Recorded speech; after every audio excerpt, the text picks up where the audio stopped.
Well, good afternoon and welcome everyone to the grand final of the ESU Schools Mace 2020-2021 in what has been, as I'm sure we all would agree, a most unusual year. First of all, a big thank you to all the teachers, students and supporters for being here today, and to the very many of you watching as we're streaming it on YouTube. My name is Matthew Christmas. I'm an alumnus of this competition, and I now work for the ESU after having taught for 29 years. My preferred pronouns are he or they. Our timekeeper is Gavin Ilsley, also another Mace alumnus and another member of the ESU's competitions team. I'm delighted to introduce our exceptional judging panel for this grand final debate. The third member of our competitions team who is chairing this evening is Amina Khan-Sullivan. Prior to working for the ESU, she acted as a senior oracy trainer and a mentor for 3 years, delivering debating and public speaking workshops to diverse schools in the UK, Italy, Denmark, and Japan. Amina is passionate about oracy provision in all stages of education. She's published academic papers on oracy skills in higher education, supported data analysis for the Oracy All-Party Parliamentary Group Speak for Change inquiry, and she's currently assisting an Institute of Education EEF-funded phonics teaching trial for early years and foundation stage staff. She was president of the University of Surrey Debate Society from 2015 to 2018 and is currently completing, while she's also working for us, her master's degree in implied linguistics at Birkbeck College. Dan Scanio will also be known to many of you. Dan is pursuing the bar, having read law with philosophy for his bachelor's and law for his master's degrees. He is currently embarking on a PhD at Durham University on common intention constructive trusts, whatever they are. Dan has competed in multiple advocacy competitions, including winning the Munro Cup debating competition in 2019 and the Insurance Law Moot in 2016. Being a finalist in the Middle Temple Advocacy Competition 2020, and he tells me obtaining the highest score in the International Law Jessup Moot in 2017. Not that debaters ever keep those things, a track of those things. Also very pleased to welcome as our third judge, Catherine Richards. Catherine is a former member of the ESU staff, started debating whilst at a university in Liverpool, where she studied philosophy and French, and became the president and the coach of the Liverpool Debating Union. She was first of all an ESU Discover Debating mentor in our primary schools, where she particularly worked in London to teach them to debate. She's now a civil servant, but we won't hold that against her, and still offers coaching, debating in her spare time to people of a range of ages. And I'm not going to mention that she enjoys Dungeons and Dragons in her spare time, in case you think that suggests that all debaters are in fact geeks. Because we're not, honestly. Our fourth judge is Amanda Morgan. Amanda has debated, judged and coached extensively in the UK and internationally. This includes selection for the chief adjudication team of the European University Debating Championships and judging multiple finals of the schools and university maces, as well as our international public speaking competition. Quick advert, that's going to be on again this year in May. It's going to be online. Please tune in. Having seen how powerful speech and debate could be, she's worked for the ESU and is now part of Voice 21, working to empower teachers to deliver the high-quality oracy education that is the entitlement of every child. And it's really great, Amanda, to welcome you back, and particularly as you're also a member of our partner organisation, Voice 21. So last and very much not least, somebody who will understand what constructive trusts are, I'm delighted to introduce our guest judge, Baroness Hale of Richmond. Lady Hale retired in January 2020 as President of the Supreme Court of the United Kingdom, the most senior judge in the country. She was a full-time judge for 26 years, and before that worked in academia as a law professor at the University of Manchester.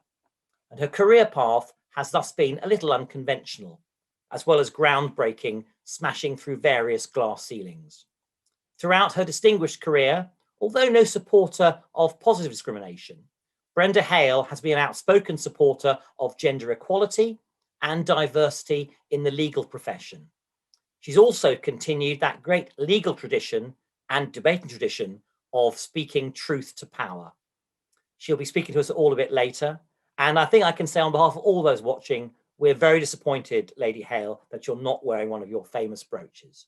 But despite that, you are most welcome. As you all know, of course, the motion before the House is one we're particularly excited about. This House regrets the romanticisation of motherhood. The proposition in this debate is the team which won semi-final round room 2, the Bishop Stortford High School. And the proposition who won the semi-final at number 1 is Wellington. The opposition is Wellington College. So please, could the teams please state their names and pronouns for the judges in order of speaking? So Bishop Stortford High School, please, speaker 1. Hi, my name's Finley Oro. I'll be speaking first for the proposition. Pronouns are he, him. And could I please ask the Wellington College speaker 1 to give his name and pronouns, please? Hi, I'm Arthur, speaking first. He or they, please. And Bishop Stortford High, speaker 2. Hi there, I'm William Worthy. I'll be speaking second. My preferred pronouns are he, they. Wellington College, speaker 2. My name's Atty. I'll be speaking second. He or they, please. And the Wellington College summary speaker. Hi, my name's Anjali. I'll be speaking third. She or they, please. And the Bishop Stortford High School summary speaker. Hi there, my name's Elliot Wood. I'll be speaking third. My preferred pronouns are he and they. Thank you very much to all of you. Before we begin, I will briefly explain the rules of the debate for the benefit of all those watching here and on the live stream. Each of the 4 main speeches, is 7 minutes long. The first and the last minute of each of these speeches is known as protected time, which means that no points of information may be asked by the opposing team. After 1 minute, the timekeeper will show this display and also indicate that'll be in the chat, and then he will show this display. Points of information may then be offered when it goes from red to green. After 6 minutes, the timekeeper will show this display and also indicate that in the chat. Points of information may no longer be offered. The summary speeches are 5 minutes long and are entirely protected from points of information. At the conclusion of any speaker's allotted time, whether it's 7 or 5 minutes, the timekeeper will show this display and also indicate that in the chat. If a speaker continues for a further 15 seconds, the timekeeper will show this display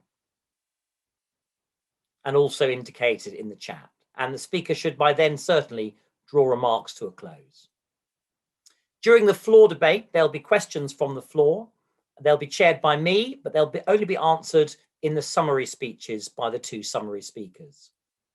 Please note, if you are connected in any way with any of the speakers, so a teacher, a coach, a peer, parent or supporter of that school, please refrain from asking questions in this debate in which those 2 schools are.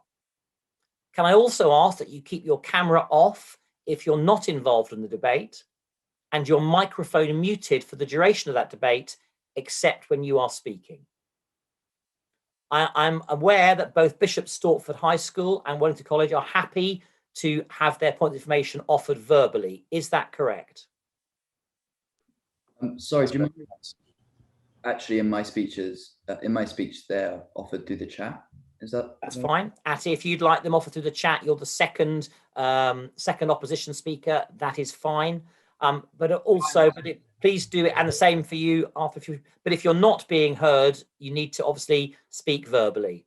So to correct what I thought, Wellington College will mainly be accepting them through the chat. The other way around, Bishop Stortford High. But please, if you're not being noticed, please make it clear that you'd like to be, even though it's up to the speaker whether or not they take your points. So Unless there are any questions or any concerns, we're going to start the debate. This House regrets the romanticisation of motherhood. So please join me in welcoming our first speaker, Finn of Bishop Stortford High School, to open the case for the proposition. Just before I do start, I will remind everyone, audible POIs would be preferable, please. Okay. Panel, ladies and gentlemen, mothers and fathers, this House regrets the romanticisation of motherhood. The proposition have two main burdens to fulfil today.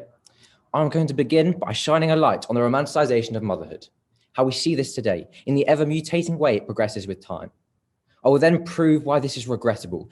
My partner will carry on the latter, elaborating and proving the widespread impact, finishing by providing the counterfactual. Let's state this from the outset. Motherhood itself, mothers themselves, are not what we regret. I think we can safely say without mothers, we wouldn't be here today. It is the romanticisation, interpreting or viewing in an unrealistic or idealised manner that we regret. Through proving our two burdens today, we will be able to ask you at the end of our summary, who regrets the romanticisation of motherhood, and be certain that everyone should be able to agree. So firstly, how do we see this romanticisation of motherhood today? Well, women have expectations placed on them to become mothers. Growing up, they faced constant images of supermums and idealised expectations of what they should become. And this starts at birth. Just a quick search for images of motherhood on Google bombards you with a series of images of smiling mothers, usually holding or kissing their children. On the first page, only one, the 20th photo on the page, doesn't show this idealised image. Is this an accurate or realistic representation of the truth? No. Official figures show that between 10 and 15% of all mothers suffer postnatal depression in the first year of a baby's life. This is one example of how to quickly and overtly see the images that are projected on women from the moment of their birth. No, thank you. And in fact, a lot of these are much more subliminal, such as girls' dolls being given to them with prams and babies, as they're expected to learn from a young age that that is where society deems their place. As psychologist Lois Mewson said, for women especially, Western societies prescribe motherhood as a central life goal through which one achieves womanhood. And speaking of experts, Leslie Barkley, a professor of public health with a background in nursing, backs up that attitudes to motherhood in contemporary Western society are socially and culturally induced. Expressions like supermum descend from this idea of motherhood as intuitive and natural, based on the idea that if all animals manage it, why can't they? Well, because these animals don't have to face the bombardment of baby books, adverts, breast is best, how to lose that baby fat and be back to work in no time. In fact, 61% of mothers say that they've experienced criticism over their parent choices. That's 61%. How can we not regret this? I'll take your point of information. How much choice did a woman in the 1930s have on whether or not they had kids? When the pill doesn't exist, it's not an option to divorce their husband, and rape in marriage isn't a crime. Not much, I would suggest. But obviously the way that we see romanticisation of motherhood has completely evolved over time, as I said in my introduction. Let's move on to my second point. Why is this so bad for women? Mothers in general face massive rates of misery in trying to live up to this idealised and unrealistic version of motherhood, as Leslie Barkley has talked about, saying that mothers often set themselves unachievable goals and then become overwhelmed, finding it difficult to cope, whilst not feeling like they've failed. Let's look at some of the women most affected by romanticism of motherhood. Young and vulnerable women. There is nothing to prepare you for motherhood. I'm sure this is something to which any mother in this Zoom can attest. And as I've learned from speaking to my family members, because we do understand this seems a bit rich coming from 3 male students. There is no book, there is no website, there is no baby stroller 3000 that can prepare them for this challenge. Yet they are subjected to stereotypes that suggest they should be full-time mothers, as well as part-time workers, and for single mothers that they should be looking for a partner. And all the while, they often face stigma for being young mothers. They have less job security, less of an economic foothold, and low levels of support. For women who aren't mothers, either because they can't or they don't want to, they are made to feel inadequate as women, selfish and somehow defective, as they don't fit into this box. In fact, unfortunately, the romanticisation of motherhood can cause the already emotionally traumatic effects of a miscarriage to be even worse. And why do things like this matter? Because even for people who don't go to this romanticized image, they are judged. They suffer mental health detriments from societal pressure and stigma, and all from this image of motherhood. How can we not regret this? Finally, let's look at women from less developed nations, such as Ethiopia or maybe even Bangladesh. The romanticization of motherhood here is different, of course. This is a society-created image, and therefore it differs from place to place. And in places like these, there is a romanticized image of women giving birth to multiple children, often many, which of course has very clear physical effects, as well as economic effects and social effects for those who do, and serious stigma, judgment, and pressure for those who don't. Why is this so important? Well, what can we learn from this, of how this romanticized image of motherhood impacts women?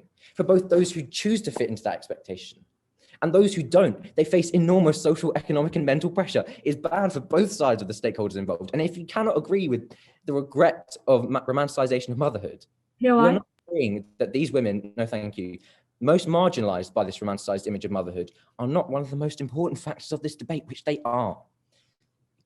Secondly, let's look at why this is bad for the children. Ironically, striving to live up to the impossibly high standards that the romanticization of motherhood sets is potentially harmful to the very people it should be benefiting, children.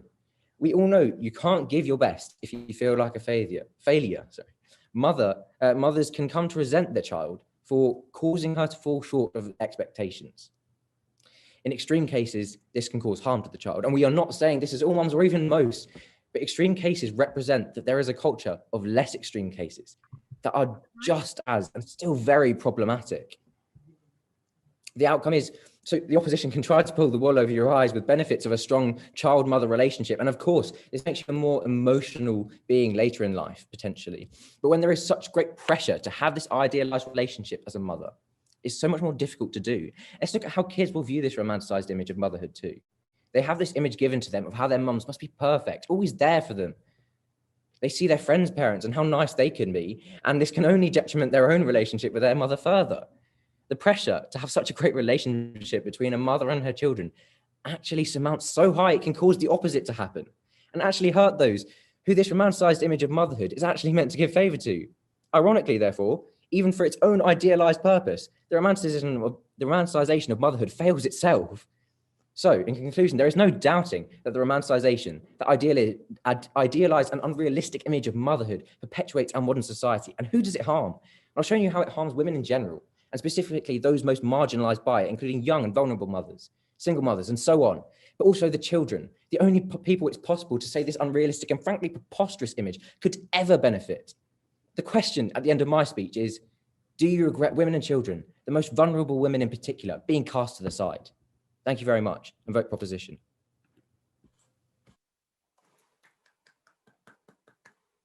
I'd like to thank Finn very much indeed for his speech, opening our debate. And it now gives me great pleasure to call upon Arthur of Wellington College to open the case for the opposition. Arthur, here.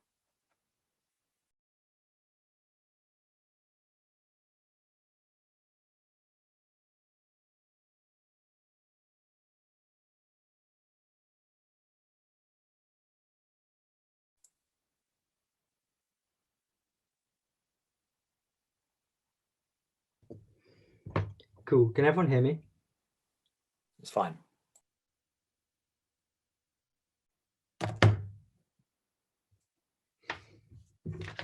Starting in 3, 2, 1. Giving birth and early motherhood is fundamentally quite gross. In giving birth, a woman is forced into the most undignified and vulnerable position imaginable, where people she might never have met put hands inside of her to pull out a baby, having no care for the tearing, the blood loss, the scarring it leaves in its wake. That same woman is then expected to breastfeed immediately, which is really just a pleasant euphemism for, again, this woman's body being used as a dispensary for a baby to feed on, taking her bodily fluids to nourish itself, regardless of the pain or embarrassment it causes her to have her breasts on display. I presume that made you feel uncomfortable. I can confirm it definitely made me feel uncomfortable saying it, and that's because everyone in this room believes in the romanticization of motherhood. That experience I just described is in fact not obscene, but is something of wonder and beauty. It's this narrative, the romanticization of motherhood, that enabled women to take what could have been the most humiliating experience of their life and turn it into something that society loves and adores them for. On Prop's world, women are baby makers. On our world, they are mothers, the creators of life. So proud to oppose. In this speech, I'm going to be looking at why women become mothers on both sides of the house, and why romanticization benefits them when they do. Atty will then look at the societal benefits of romanticization. Before that, a few points of rebuttal. We got this characterization basically from the proposition that motherhood is awful and it's horrible for women to have to go through. Look, there are three main reasons why, for the majority of women, motherhood is a nice thing. First, having children is arguably one of the only things that most people can do that has a lasting impact after they're gone. It enables your legacy to continue. Second, it's also a unique relationship, one where you get to shape a whole human being and enjoy that feeling of unconditional love and commitment. Third, it's a relationship that gives people a sense of purpose in a world that can otherwise seem quite scary and meaningless. And even if this doesn't apply to everyone, it's worth romanticizing an experience that brings billions of women in the whole world immense joy. So therefore, Prop needs to do more to prove why motherhood is always so awful, and therefore why these women have somehow made the wrong idea, and they've been tricked into motherhood, and they should do something else. Then we also get this idea that women have an expectation to become mothers, dolls and prams. Look, it's not really much impact to this, so we'll just take it from there. But first of all, we just say that what my speech will be going through is explaining how in most cases there was never much choice to be a mother. And especially we think this applies to the developing world, that point that proposition brought up. We think that the reason why women in Bangladesh have to have so many children is not because of romanticization, it's because of limited access to contraception and the like. I'll talk about this more in my speech. Finally, we get this idea about harm towards the child because of romanticization. Look, it's just unclear where these women exist that are being cruel to their child because of some sort of societal romanticization. We just don't think this point really is believable. Right, moving on then. What happens when we look at the woman that proposition wants to talk about, the woman who would, what happens looking at the women who would be mothers on both sides of the house? Given that this is a regrets debate, we have to consider how romanticization has affected women historically. For the vast majority of history, and for the vast majority of women, being a mother has not been a choice. There are two reasons for this. First, for most of human history, there was no sexual education and no contraception to use. Second, this combined with the fact that men often want to have sex with women and are physically strong enough to be able to force it if necessary, means that for most of history, and even today in much of the world, women have children regardless of whether they choose to. This is really important because it means on both sides of the house, we have a similar number of people who are going to become mothers regardless of romanticization. Crucially, when these women become mothers, they're also likely to be subject to the same kind of job on both sides of the house. This is because first, women aren't naive enough to only care about children because they're told motherhood is romantic. They care about children because if one parent has to take time off to care for a child, it might as well be the parent who can literally breastfeed that child. Second, sexist labor practices don't stem from employers wanting women to get to enjoy motherhood or believing romanticization. They come from employers wanting constantly physically strong laborers who can work in their fields, something that's challenging when you're regularly pregnant and on average physically weaker. These forces mean that women have to take on child rearing and housework rather than men, regardless of whether or not their role was romanticized. Notice, because in the vast majority of history, and for the vast majority of women, motherhood was not a choice, that means all of the analysis that proposition brought to you, basically contingent on motherhood being a choice and romanticization forcing women to become a mother, falls, because it doesn't apply to the vast majority of women in the vast majority of history. I'll take a POI. Whilst we do accept that some people may not employ these women because of the fact that they will go on maternity leave, do you not feel if we did not have that stigma in the first place from the romanticization which it comes from, there wouldn't be the need for this in the first place? So Atty's going to talk more about the fact that the only reason women ever got maternity leave was thanks to the romanticization of women. But just briefly to answer your point, we just think that you haven't offered any kind of mechanism to give them this kind of right, give that, and then we will go through that question. Look, this matters because the question then becomes on which side of these women, who in 99% of cases will be mothers either way, are treated better. What we note here that is on Prop's side of the house, the jobs that these women have to do, cleaning up child sick, for instance, is not a job that garners respect. In fact, it's a job that's seen as repulsive, it's seen as low skilled, it's seen as undesirable. However, on our side, these jobs, when performed by a mother, have an additional status, because when society paints women as almost mythical for being able to bring life into the world and care for that life in a way that only mothers can, these same jobs are glorified rather than dismissed. Two main impacts to this. First, we think women themselves get an enhanced sense of self-worth because people enjoy having jobs and roles that others admire and notice in a sexist society, this is the only status they can garner. But second, these women are treated better by the people around them. Because first, if pregnancy is something magical and not obscene, then it's something to support your wife through and to praise her for having achieved, rather than something to dismiss as her work in the same way that your work in the field is yours. Second, when women are seen to have a unique ability to raise a child, then their authority at home is something to be respected, and their views on how a child should be raised, listened to. Notice, in a world in which men hold all other forms of authority, this authority is vital. Both sides of the house, women will have to have children. On both sides of the house, women will have to do the same jobs. But on our side of the house, women will gain a unique authority and status which cannot be taken away from them. Thank you.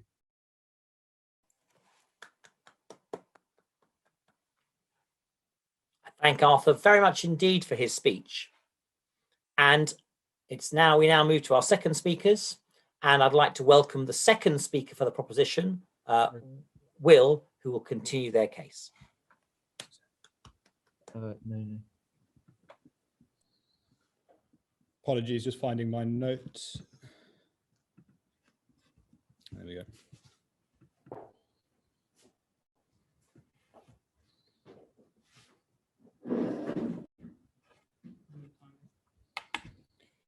Okay, 3, 2, 1. Finn has showed you the harm of the romanticisation for mothers and children, the two key stakeholders in this debate. I will show you why romanticisation of motherhood is also regrettable due to its impact on men and wider society. I will end by presenting the counterfactual. Well, first, I want to consider some rebuttal.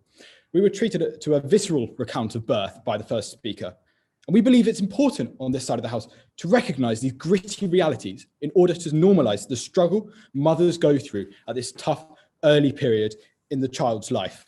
And this is actually something that will benefit women, as there'll be more open discourse surrounding the harsh realities of motherhood without this romanticisation. And of course, we were also told to look back at the past, reflect the romanticisation of motherhood on previous mothers.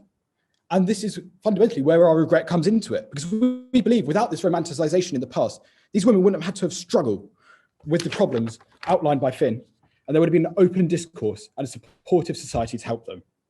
Thirdly, it was suggested that employers would prefer more physically able employees. Well, this manner of speaking is actually just a product of this romanticisation. Being a mother isn't a disability. We want to empower women and ensure that they are able to fully fulfil their lives in the workplace and the home. So what will I be presenting? My first point considers how are men affected as stakeholders.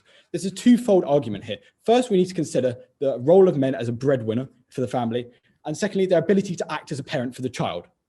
Firstly, the role of men as a breadwinner. The romanticisation of motherhood here has trapped men in the same kind of stereotypes as women. Men are considered the workhorse. This is introduced from birth. From a young age, boys' toys include soldiers, construction vehicles. This solidifies the expectation that they will be the workers and should not care for their child in the same way as a mother. One way this manifests is men taking less paternity leave. The problem here is that connecting with children immediately after birth is critical for the child's development, and men are missing out on this. The other results here are mental health issues for men. The men will feel pressure to succeed in their career, and if they don't, then they feel like they are not succeeded in their home life as well as their work life. This is important to recognise, as suicide is the largest killer of young men in the UK and inextricably linked to mental health and societal pressures. Here why? Accepted. Why would I, as a husband, take a more active role in parenting if I'm told that motherhood is something repulsive and awful?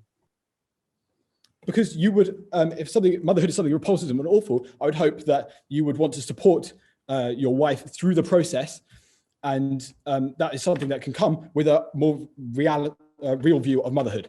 And as I was saying, the romanticisation actually hinders men to engage with his parenting, as if they want to be involved with the upbringing of a child. A man could feel out of place doing so, like you just expressed. Conversely, the idealisation of mothers lets some men off the hook if they don't want to contribute to the parenting of their child. So why is it important for men to engage with parenting? Well, hopefully this is obvious, but this reduces pressure on mothers, which helps equalize the balance of work in the home and also in the workplace, allowing women to pursue their interests and the child to grow up in a more fair and equitable household with two strong role models. Fantastic for child development, which creates a stronger and happier new generation. So now let's move on to consider the wider societal implications. There is an economic harm inherent within the romanticization of motherhood. Due to romanticization, women have pressure to fulfill ideals in the home that their work, as such, their work life suffers as a result. Over 2/3 of those who work part-time are women, and this is how it's been manifested. Consequently, working skills aren't allowed to properly flourish. This hinders women's own professional development, let alone the impact on the business. Their work life is just frankly not seen to complement their primary role as a mother, which Finn outlined. And this stops the breaking of the glass ceiling. It would serve to help issues of quality. More diverse workplaces are shown to be more profitable. And for that, we need more female voices in the workplace. Let's look at some African nations. Here, declined. Here, inequality is highest. And it's no coincidence that women feel huge societal pressure to be at home. Fewer contributors to the economy overall create society which is worse for the next generation to inherit. Now let's consider what romanticization of motherhood means for social support. In many less developed traditional places, the romanticization of motherhood has meant there is a lack of social support for women in families. This is because under ROM, women are expected to be independent, stable child rearers without external support. This prevents mothers from taking the risky leap into the workplace as they have no safety net. Why is this important? Because it firstly helps the economy, which then allows for greater provision and support for the entire population. And also, it provides a better home life for the child, since they might have two streams of income, two strong working role models. In more developed countries where the safety net is present, there is a stigma around women taking advantage of these social benefits to look after their children. And as such, they suffer. Yet, if they don't get support, they will also suffer decline. Why is this true? Because under the romanticization of motherhood, women and mothers needing external support can be seen as failures. This leads to women being hesitant to take support for their child, which they vitally need to survive and grow from their precarious position. So let's take a look now at the counterfactual. Pause, reflect, and consider on a world where motherhood was never romanticized. What does this look like? Well, everyone would have a more realistic attitude towards mothers as fallible human beings. It would be okay to not acknowledge that motherhood is hard work, like the opposition so rightly pointed out, and that mothers won't always get it right. They, the women, the primary stakeholders in this debate, would know that they don't have to live up to impossible standards that they can be sometimes put themselves first. Women who can't or don't want to have children wouldn't be looked down on, and as a result, women's mental health would be better. Progress towards gender equality would be accelerated, thus also benefiting men, the other indispensable stakeholder in this debate. Who could possibly not want all of this? Who does not regret what's preventing it? The romanticization of motherhood. If not for men and women, for the children of the future across the world. What have I shown you today? Well, first, we considered the impact on men, a new side to this debate. I've shown you how the romanticization of motherhood has left them stranded, feeling unable to input on the vital development of their child, but also pressured to maintain their role as a breadwinner.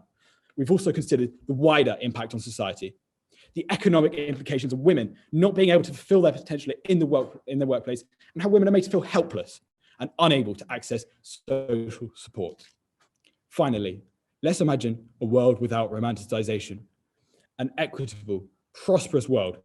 And by supporting this motion, we move a necessary step towards it, towards producing a next generation of children who can inherit a fairer world, a better world, a much vastly improved world.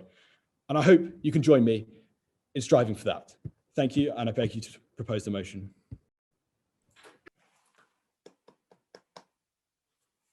I thank Will very much indeed for his speech. And as we move on now to our second speaker for the opposition, I'm very pleased to welcome from Wellington College, Atty. Thank you so much. And can I have POIs in the chat, please? I will be looking, so don't worry.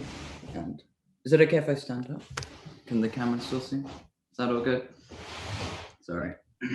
That's fine, Atty. Stand a little bit further back, perhaps. Awesome. That's it. And just... Awesome.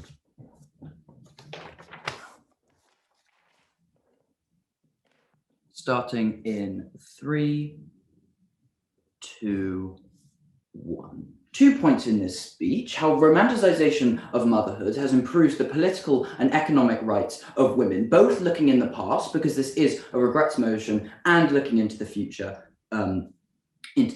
Before that, some points of rebuttal. So in their responses to Arthur's point, they give this idea, right, that they say, oh, romanticization has kept women out of jobs. And we just think this is like a fundamentally naive view of how sexism works and how deep these patriarchal structures are. Because the reason why women are kept out of jobs right now and were in the past is because in early society, all jobs were based off physicality, because it was basically just going into a farm. And then when we weaned off the physicality-centric jobs, these same structures, these same protectionist mechanisms still existed. This looks like male trade unions like blocking women out of their organizations because they don't want them to get to work. Romanticization has nothing to do with that. And then we get this idea about, like, oh, children are raised better. Look, it's just like unclear, right? Why, when I think my child is now more of a burden because motherhood is awful, rather than a gift when it's romanticized, that I care more about that child.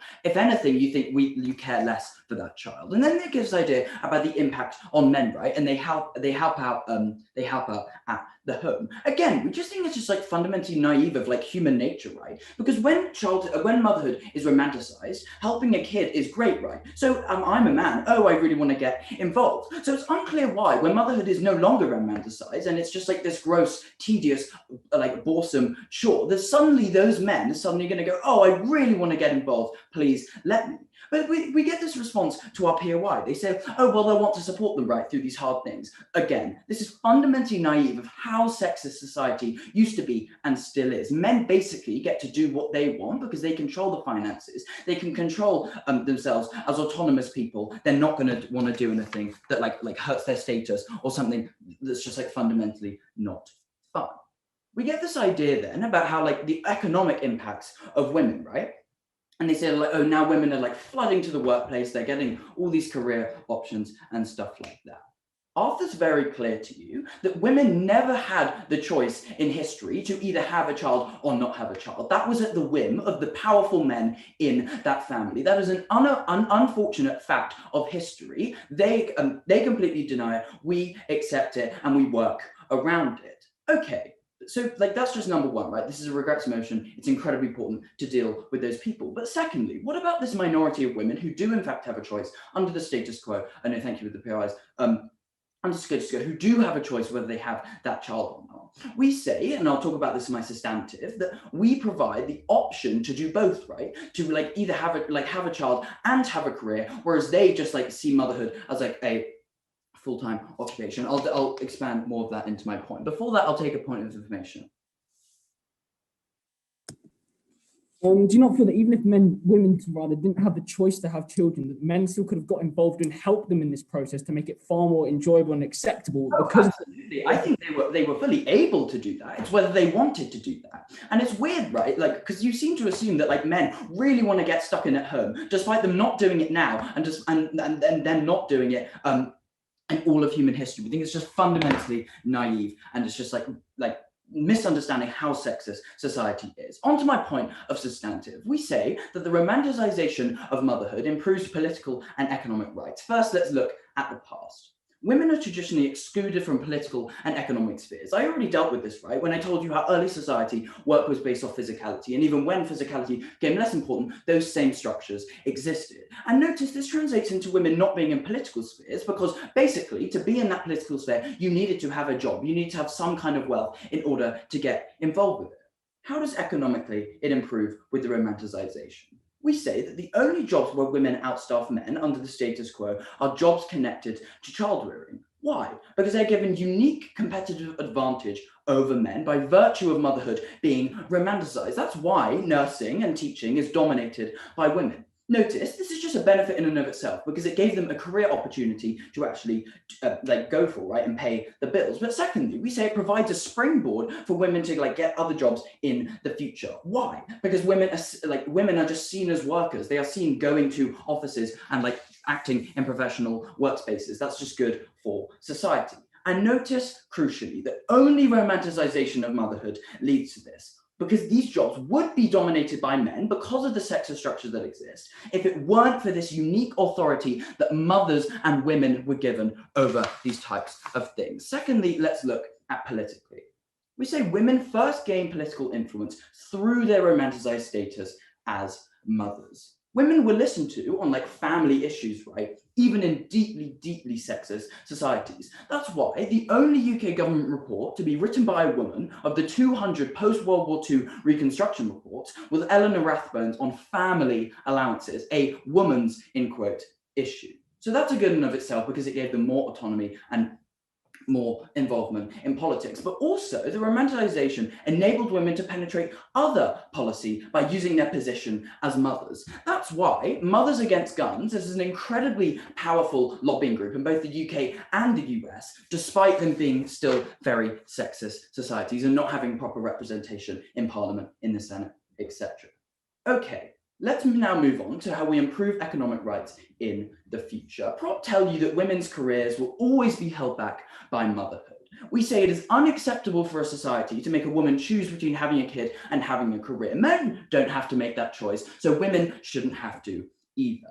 As women become more likely to have careers, right? We're seeing in the future, particularly in developed nations, romanticization ensures these careers are compatible with the choice to have children. Why? Because when motherhood is something massively important, when I romanticize motherhood, it then becomes socially unacceptable for me to tell that mother to give it up. No, you can't have kids. Notice, on prop side, motherhood is this tedious chore, right? So I don't need to create special provisions for working women to also be mothers, because like, why would you want to do that? It's so rubbish. On our side, the employers need to provide maternity leave policy and rooms in which you can breastfeed, because the romanticization of motherhood makes it unacceptable for me to tell that woman to give up having kids at all. We think the romanticization of motherhood was the one area in which women were able to claim status, to claim some kind of autonomy. I'm very proud to oppose this motion.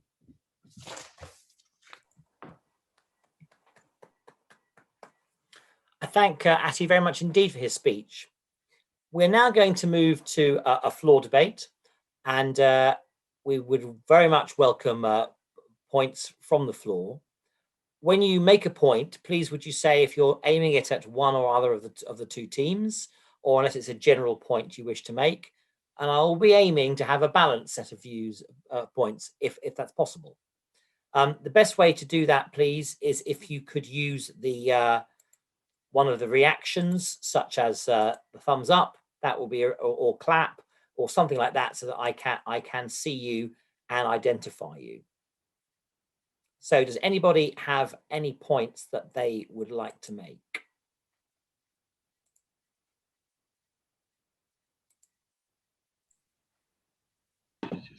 Yeah, I've got a question sort of for both sides. How do you think sort of the increasing sort of frequency of non-traditional parents, i.e. non-binary parents, transgender parents, single-sex parents, how do you think the romanticization of motherhood reflects on these parents?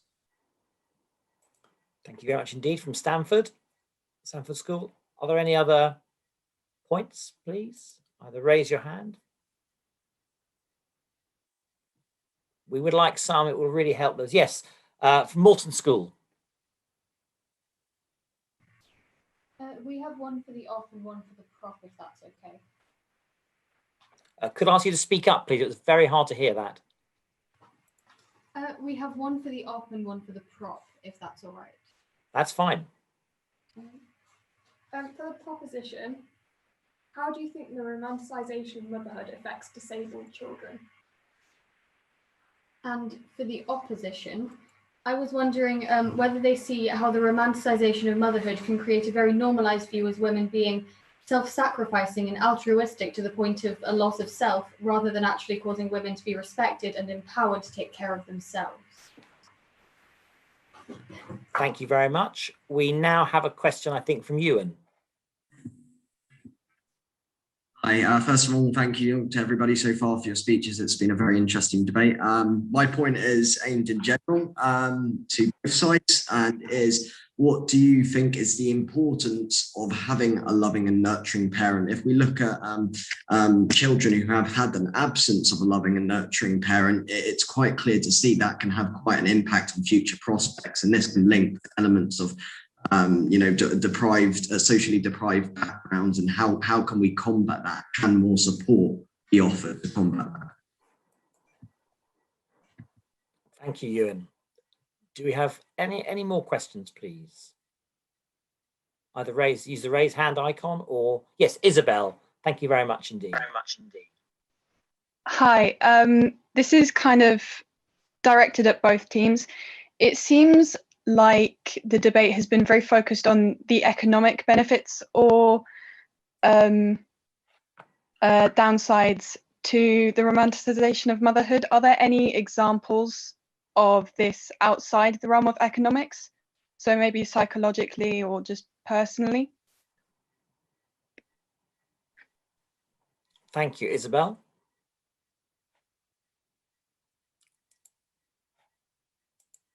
Do we have any more questions? You can either use the raise hand icon, or you can use one of the reactions.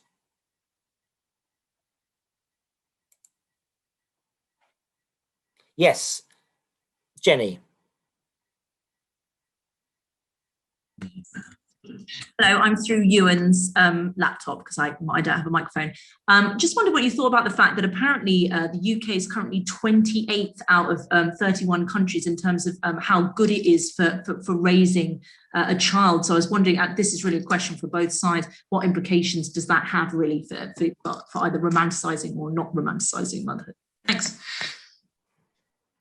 Thank you, Jenny, very much indeed. John Hampton. Do we have any other questions? We'd like a few more. It really helps the teams.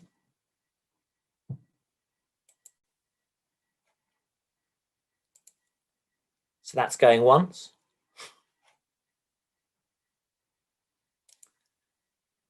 That's reluctantly going twice. Last call, please, for any more questions or points for the teams. I think you might have. Yes, I can see I've got two. Andrea, yes, please. Right. I would like to ask this question, please, to the opposition. I was just thinking about Jermaine Greer and the second sex. Her, I guess the romanticisation of women leads to participation, reproduction, and then a form of slavery. Can you please respond or consider whether it is a way for men to continue to dominate women? Thank you, Andrea. And we've got a question also from Ecole Janine Manuel. Yes. Yes, so it's a question that goes out to both teams. How does the romanticization of women affect single mothers and their struggles?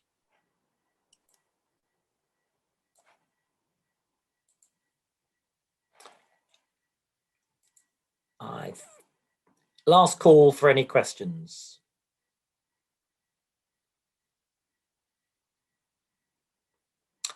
I think we've had about 6 minutes, so that's been pretty good. No more questions, I think. Okay, thank you very much indeed. So now, as is customary, for those of you who are not familiar with debates, the opposition team start with their summaries, and then the proposition get the last word. So I am very pleased, as we go back to the teams, to call upon Angeli of Wellington to sum up the case for the opposition. Hear.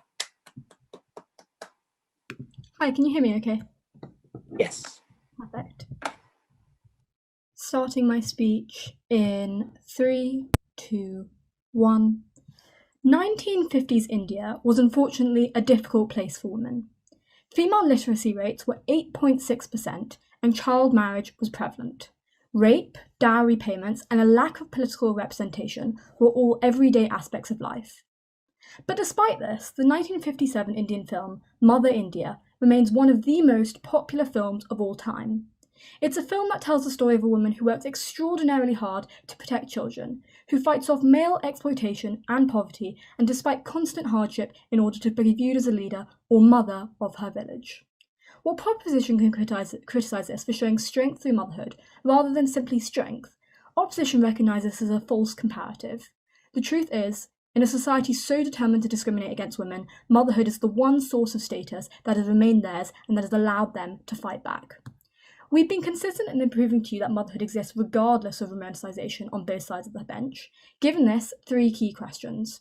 Whether romanticisation is the reason why responsibilities have fallen to women, whether motherhood has given or taken away status, and finally, whether motherhood has helped women economically in more recent times.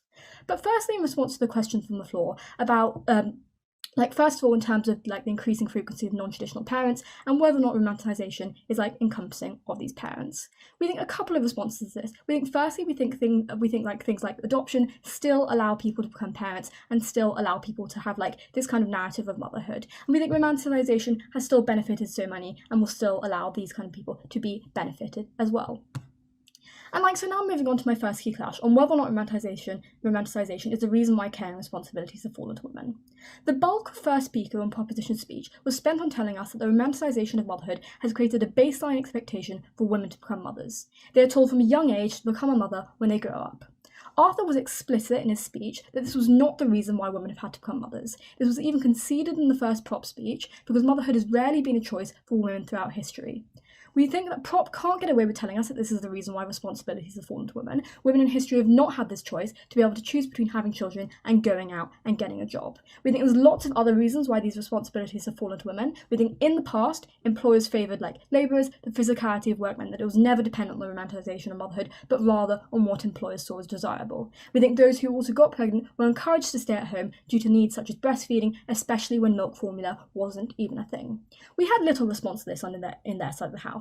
And note, propositions stand for a world where they suddenly think that men are going to take on these responsibilities when motherhood is no longer romanticised. Note, if anything, men are going to be far less willing to take on these responsibilities once they think that it's gross and not very nice. So now secondly on whether or not motherhood gives or takes away status.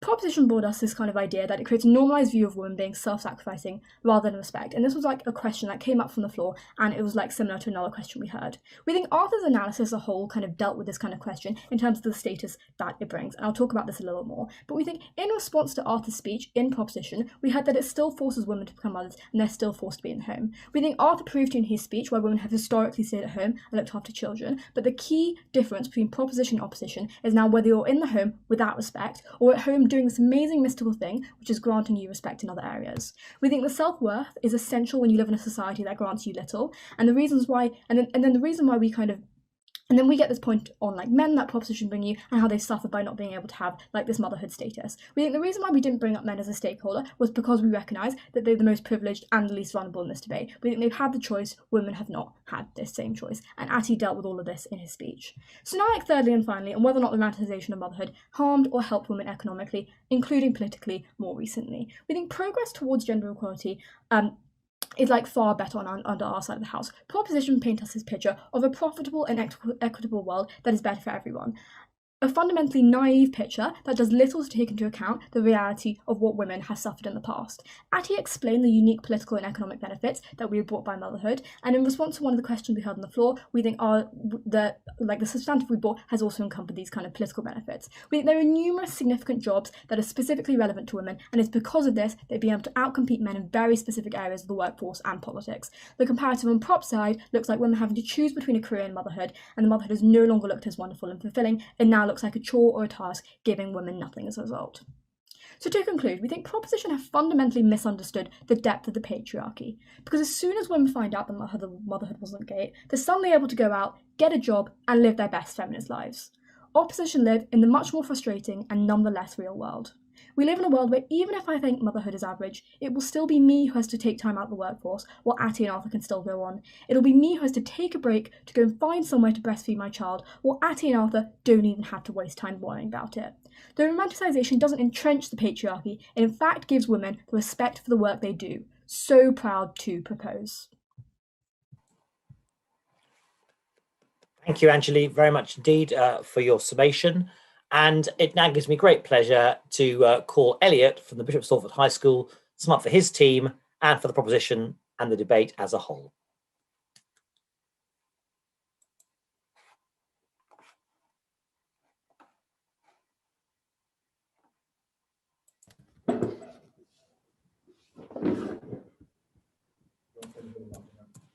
Right, all good. Starting my speech in 3, 2, 1. Romanticization of motherhood is adoration of mothers. That's what we heard from the very first speech of the opposition. I like to question whether this is the entire picture. It's not just adoration for what mothers do, it's what they should be expected to do. How do the opposition engage with things such as single mothers, as was raised in the question that we heard?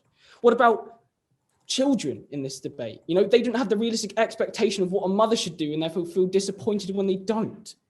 Men, this was dismissed by the last speaker we heard, but we think, in fact, as they admitted, that if men are the power holders and the people causing this romanticization in the first place, they definitely need to be considered. They also need to be given a reason why, if we regret this, how their life could have been better on the other side in the counterfactual.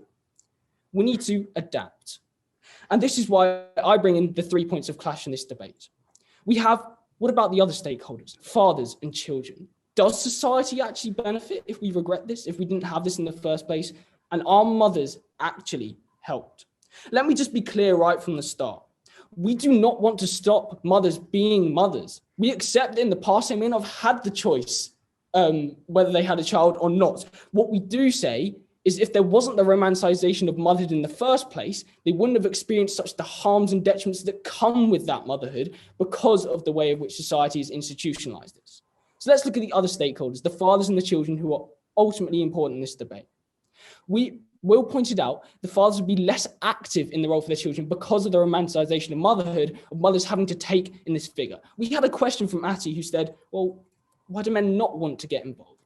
And we think, okay, maybe now they don't want to get involved, but let's go back in the past and there wasn't a romanticization of motherhood. Maybe they would have liked to get involved, but they want to help their wives. They want to help their partners. They understand, and if they do understand, as we have shown, that life is more equitable and profitable, both for the economy, in terms of psychological benefits as well, therefore they'd be willing and inclined to do it. But fundamentally, because of the romanticization of motherhood, they haven't been able to see this image and get involved. We had a question about disabled children, and we think they're excluded from the discussion of romanticization of motherhood, which is why it's even more detrimental for these people. The only part we heard about in responses from the opposition was that grotesque images discourage men. But as Will pointed out, clearly this hasn't worked because even with the romanticization, men clearly aren't getting an active role in it. And we think by having these reality shown, because romanticization refers to an alternate reality, a reality which isn't true, this wouldn't have been in the place. So therefore we believe that in terms of consideration of men and children, our side of the house wins out. Now this idea, does society benefit? We heard from Finn that you actually have better mental health without the romanticization of motherhood. Why is this true? Because we have things such as 1 in 5 women suffer postpartum. And this is a mental disorder, psychological disorder, to come back to the question we heard from the floor. And this pressure that is put on them because of the romanticization of motherhood. If they didn't have them in the first place, they could still be mothers and accept that they will make mistakes and that society won't judge them for it. We'd also have more social support, which we heard from Will. And we know that fewer women are working under our side of the house because of the romanticization of motherhood, because they are obliged to stay at home. And even when they do want to work outside, despite society even giving them facility to work outside, they don't think they can because of external pressures. We live in an equal society. Why, therefore, does it continue to be so many women who don't work, but so many men do? We do understand that men may have employed women beforehand because of physical issues, not because of this problem. But we think, why could they get away with it? They could get away with it because of the romanticization of motherhood. And we also heard this idea in the questions about non-traditional structures damaged by romanticization of motherhood. And we think this is true because the romanticization of motherhood is traditionalized, shows that you need children. Well, some family structures don't want children. They don't think it's right. Maybe they can't because of the how it works out. And it's taken so long to accept these types of traditional families because of the romanticization of motherhood and what it should entail. So therefore, we think society benefits if we regret this. We also think that fathers and children benefit, but most of all, mothers are helped. They have these mental pressures removed from them. They do not have this glass ceiling they have to break through. They have this real view encouraged, and men get involved because they see this real view. We hear single mothers, they are capable of doing their job. They do not have to balance things. They get the support they need. We want women fundamentally, if you listen to anything I say, to show their strength through themselves without the need of a romanticization of motherhood. That is what we heard from the opposition speaker, that they need this to make them feel strong. If they didn't have that in the first place, if they could prove themselves in the first place, we would not face the diversity and inequality issues that exist in our society today. Do you regret that? I do.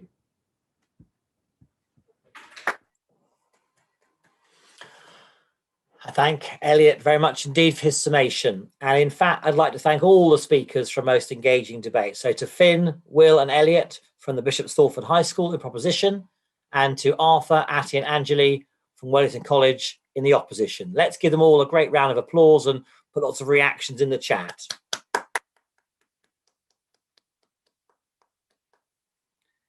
Anyone who's been in a final knows how hard it is, and I'm sure they're all feeling very relieved now.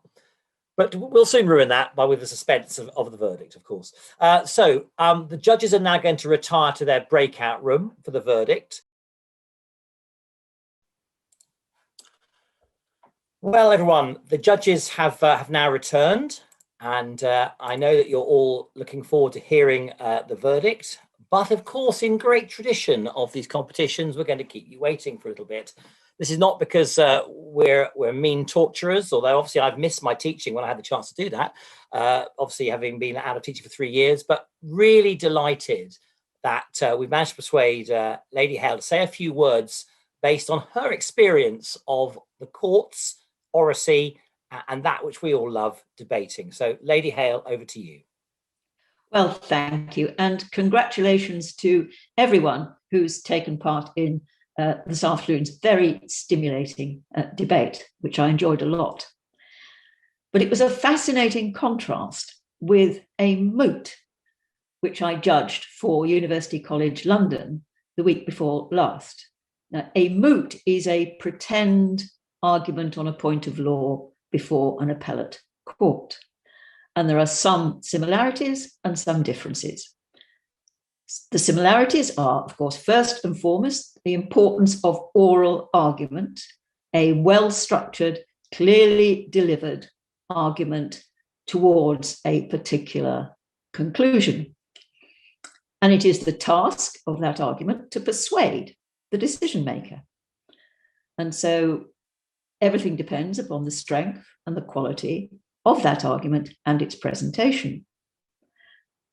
Something depends on handling questions, interruptions. And so the importance of listening both to the questions and interruptions and to the other side, and being able to think on your feet in answer to them. So those are all similarities, and you all displayed all of those things extremely well. But what about the differences?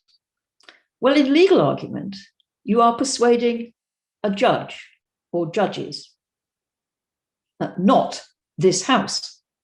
So not a collection of people who in university debates will vote on the motion at the end of the day. And you're handling questions from a judge. And so you have to learn how to treat a judge with suitable respect, but not too much pusillanimity. It won't work. So it's a delicate tightrope. Interruptions from the other side are not generally allowed, so you don't have to cope with that. But you do have to cope with the judge. It is okay in legal argument to be boring. It's better not to be, but some legal argument is exceedingly boring. And you still have to be able to hold the judge's attention with things that are very far from being exciting. Certainly not the delights or lack of delights of motherhood, which we don't often debate in the courts.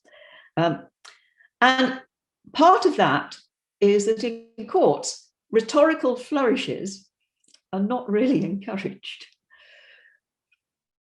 We have had only one example, I think, in the Supreme Court of an address from counsel that was more rhetoric than anything else. It wasn't really thought to be the way to do things. And added to that, of course, bar students are told to keep their hands still and not to use them with a wealth of gestures, which we saw this afternoon. It's very interesting. It's quite difficult, actually, to know what to do with your hands when you're speaking, but definitely bar students have to learn not to distract the audience with their hand gestures. Of course, the other thing about a moot is that there will be written argument as well as the oral submissions. So the two have to hang together. You're being judged on both. And I think the final thing is that in legal argument, especially in real legal argument, as opposed to pretend legal argument, it really helps if you believe that your case has merit. Whereas in debating, you've got to be prepared to do your best for a proposition or an opposition in which you don't really believe.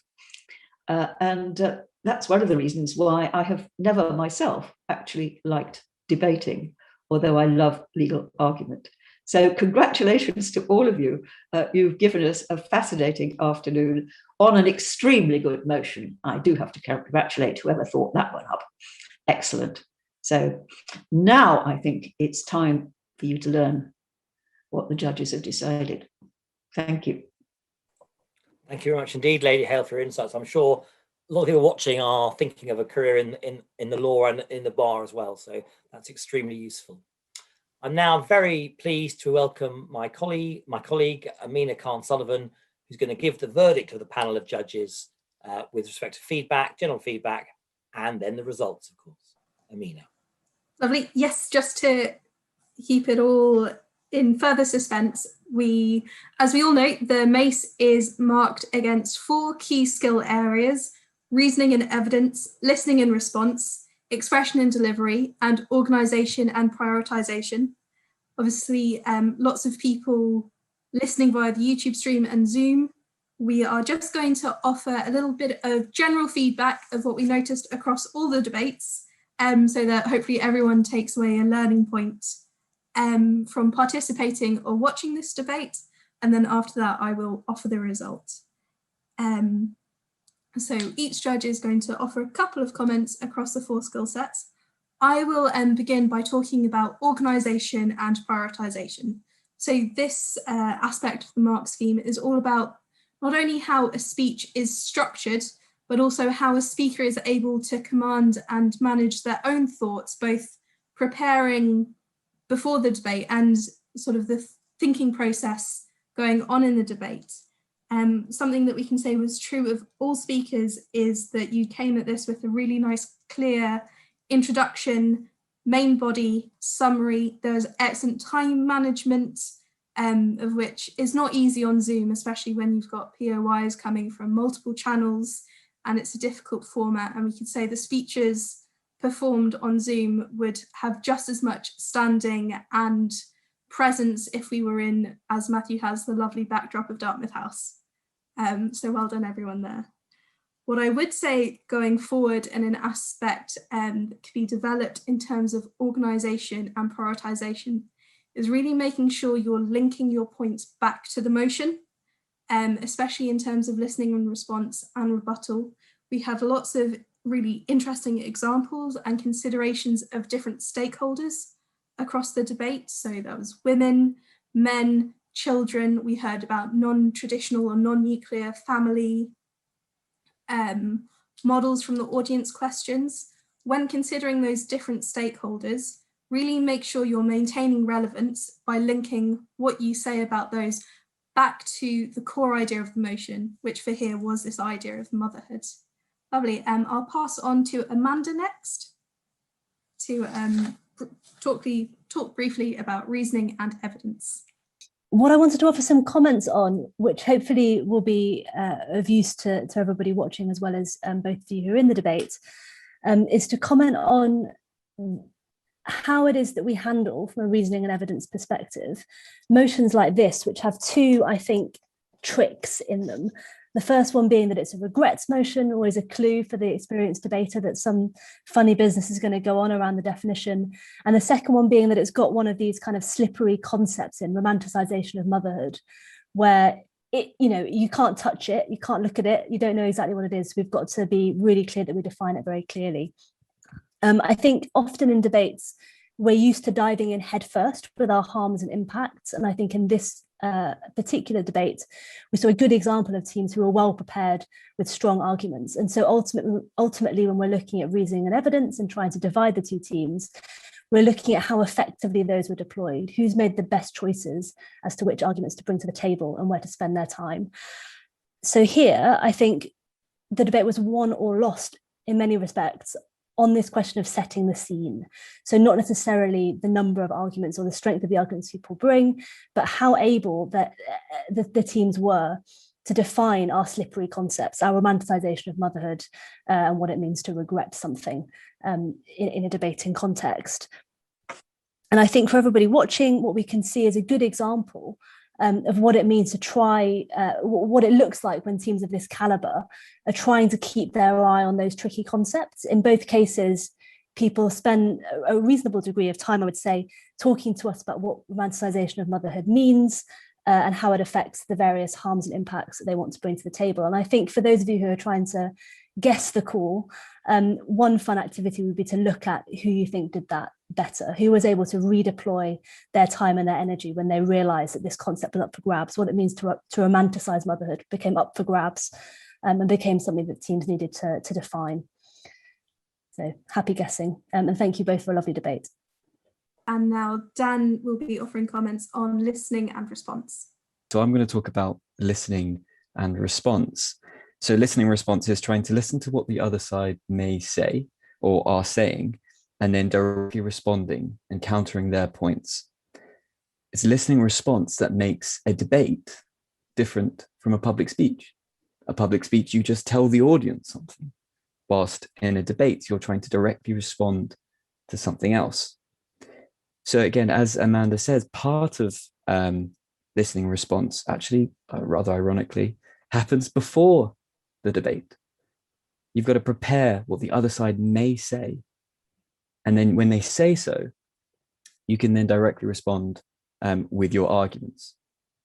So as I say, listening response does happen before the debate. But during the debate, yes, it's very important to have your rebuttal, wherever you like your rebuttal, the beginning of the speech or elsewhere. But it's important that you don't just respond directly to small little parts of the debate that, like an example, as it may not have as much impact onto the debate as a whole. You want to be listening to the essence of what they're saying. If you can summarize it very briefly, what is their main point and how does that damage our main point? And once you've done that, then you can then challenge that. So how plausible was your point or their point? But very well done to everyone. We absolutely loved it. Thank you, Dan. And finally, and often unique to the Mace debating format, is this consideration of expression and delivery, which Katrin will just offer some comments on. Hello. Thanks everyone for a great debate. It was lovely to listen to you, especially lovely to listen to you because I've seen both of these teams in previous rounds and it's been wonderful to see you grow and develop. So thanks so much. It's been great fun. So what expression and delivery is, as Amina said, it's really what makes this different from a competitive essay writing competition. So it's about doing things like selecting ways of speaking, like changing your voice, modulating your tone, and so on, that help you to make your points, help to emphasize your points. It's also about things like selecting nice emotive language to help you to emphasize your points too. Just a quick word on what expression and delivery is not. I think lots of people get the wrong idea and think that we care about things like your accent or what clothes you're wearing. That's not what they are at all. We promise we're not that shallow. What we care about is the type of thing that would make your English teacher or your drama teacher happy. So if you're speaking really clearly, if you're using language that helps to really hammer home your point, that's the type of stuff we care about. And we also might care about things like appropriate use of gestures and so on. So my first point of feedback is going to be a really hypocritical one. So I speak really, really fast. I'm trying not to right now because I'm self-conscious about it, but I speak incredibly fast. My one tip is that you can almost never be too slow in this sort of debate, because when you've had time to research it, there's so much you're going to want to cram in that even if you think you're speaking too slowly, you're almost certainly not. And it's much easier for judges to note down all your points and fully credit you for everything you've done if you're speaking more slowly. And if you ever think that judges have missed your points and unfairly not credited you for something, there's a good chance that it's your fault because you're speaking too fast. And I say this as somebody who's done that lots of times. I know from speaking to you that you've done some British parliamentary debating. I think you can partially ignore my advice when you're doing British parliamentary debating, because that is often done quite fast. But even then, you need to be slow enough for the judges to be able to understand your points. So that would be my one top tip for speakers in this debate and in other ones that I've seen as well. I think an easy way to improve this, if you want a quick fix, is to film yourself when you're speaking. It's a bit cringy. I've done it and it's horrifying, but it does help you to realize that you're much faster than you think you are. On the positive side of things, I thought that you all gave such incredibly emotive speeches that, I mean, I've seen a lot of debates. It's been my part-time job, it's been my full-time job, it's been my part-time job again. So it's very rare for me to feel emotionally caught up in a debate. And I genuinely did think I was going to shed a bit of a tear then, thought I was going to have to turn my camera off. So well done to all of you for making a hardened old debate lady well up a little bit. It was really lovely to listen to you, and I know I won't forget that debate for a long time. Again, this is another clue, apart from making your English and drama teachers happy. Another clue that you're doing good expression and delivery is probably if you're making people have feelings, if you're making people well up and shiver and so on. So it's really like what made it a little bit more magical, a little bit more exciting. And I just want to thank you all for bringing that. It was really, really lovely to listen to. Lovely. Thank you, Katrin, for I think summing up what all the judges felt watching an incredibly high quality debate. I'm pleased to say, because of all of these reasons the judging panel has offered, and especially on what is a final motion, very difficult on these non-tangible concepts and ability to grasp them, we're very pleased to announce that the winner of the English Speaking Union Schools Mace Debating Competition 2020 to 2021 by unanimous decision is Wellington College in opposition. So we'd like to say well done. Unfortunately, we can't be here to shake hands and give a raucous round of applause, but we're all feeling it and indicating it with our reactions. So well done to everyone, and well done to our winners, Wellington. Thank you very much indeed, Amina. And I would now like to call, so congratulations to our winners and to our very worthy runners-up, Bishop Stortford High School. I'm now very pleased to welcome our ESU Director General, Jane Easton, who's going to give some votes of thanks. Thank you, Jane. Thank you, Matthew. And first of all, thank you to you for guiding us so smoothly through this afternoon. Ladies and gentlemen, what a fabulous afternoon. Thank you so much, all of you who have joined us and those who have taken part. My very sincere congratulations to all the participants and to all the teams that have taken part this year. Again, we've seen the highest quality debate, which has really characterised this competition. The way in which everyone has adapted to being online is a huge achievement. So much hard work, a lot of flexibility, and a lot of mutual support. So thank you for that. The ESU is very grateful, first of all, to Anthony Harris, ESU member and volunteer who has masterminded the live streaming of this event, so it can be enjoyed by a very wide audience. And to all of those who have supported our debaters this year, so teachers, coaches, family members, thank you to all of you. My thanks to the ESU competitions staff team and to all the judges who have adjudicated in nearly 200 debates in the last few weeks. It's been a mammoth task, but so enjoyable. Which brings us to our grand final today, and particular thanks to today's judges, to Katrin, to Dan, to Amina, and to our two guest judges. First to Amanda Morgan from our Oracy Network partners, Voice 21, and a former colleague, of course, at the English Speaking Union.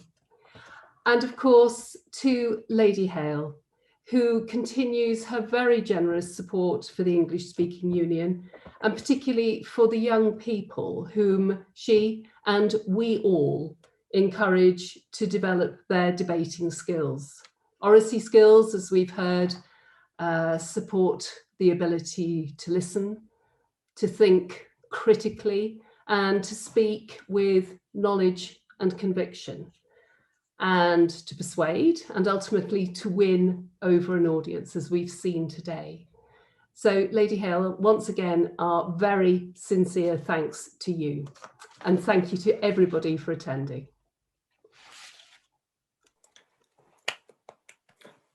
Well, thank you very much indeed, Jane, and everyone. That concludes the formal business of this year's Schools Mace.